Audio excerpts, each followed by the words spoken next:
book by the Chinese revolutionary Mao Zedong.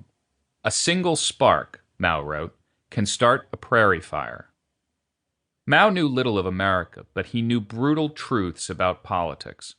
Living in Washington in the years of Donald Trump, I often thought about that image of a landscape primed to burn. Sometimes it felt like metaphor, and sometimes it felt like fact. But eventually I came to understand it as something else, a parable for a time in American history when the land and the people seemed to be mirroring the rage of the other. I wanted to understand how that time had come to be and what it would leave behind. Americans are among the world's most restless people. In the 1950s, a fifth of the American population picked up and moved each year in pursuit of a spouse or a job or a backyard in the suburbs. My own family followed that path. My father came to America in 1944 as a refugee. He had been born in India to Jewish parents who were fleeing the Nazis' invasion of Poland. My mother was born in Morocco to American diplomats from Chicago.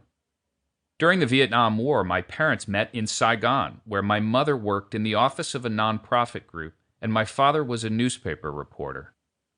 When they returned to get married, the occasion had an American eclecticism about it. A Jew born in India and a WASP born in Morocco exchanging vows at a courthouse in Michigan. I left the United States a little over a year after the terrorist attacks of September 11, 2001. The country was preparing to go to war in Iraq, and I reported from Baghdad, Cairo, and elsewhere in the Middle East. A few years later, I settled in Beijing, where I met Sarah Beth Berman from Massachusetts, who had gone abroad as a young producer of theater and dance. We married and eventually prepared to go home. If we stayed abroad too long, Sarah Beth said, we would find it hard to go back at all. It was 2013 and we made plans to move to Washington. In our years abroad, we had witnessed the global response to Barack Obama's election, euphoric in some places, wary in others. But we knew less about what his victory meant to Americans. I had watched election returns on television at an event in 2008, surrounded by curious Chinese spectators.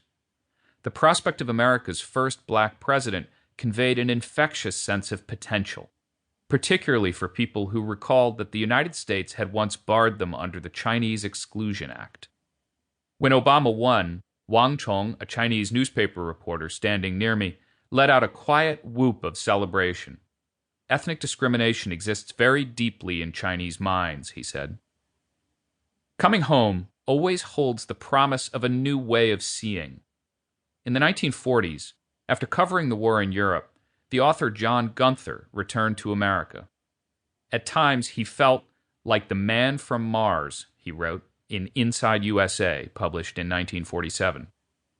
In Gunther's case, some features of his home unnerved him. The segregation of the South out-ghettos anything I ever saw in a European ghetto, even in Warsaw, he wrote. But other encounters thrilled him. On his travels across the country, he took to asking people, "What do you believe in most?" He was told, work, children, Thomas Jefferson, God, the Golden Rule, the Pythagorean Theorem, a high tariff, a low tariff, better agricultural prices, happiness, good roads, and Santa Claus.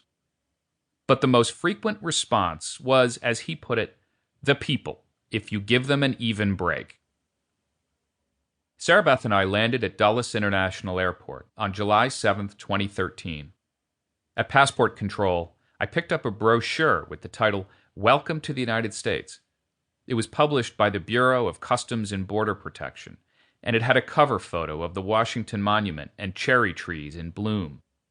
The brochure began, "We are glad that you decided to travel to the United States, to visit, study, work, or stay."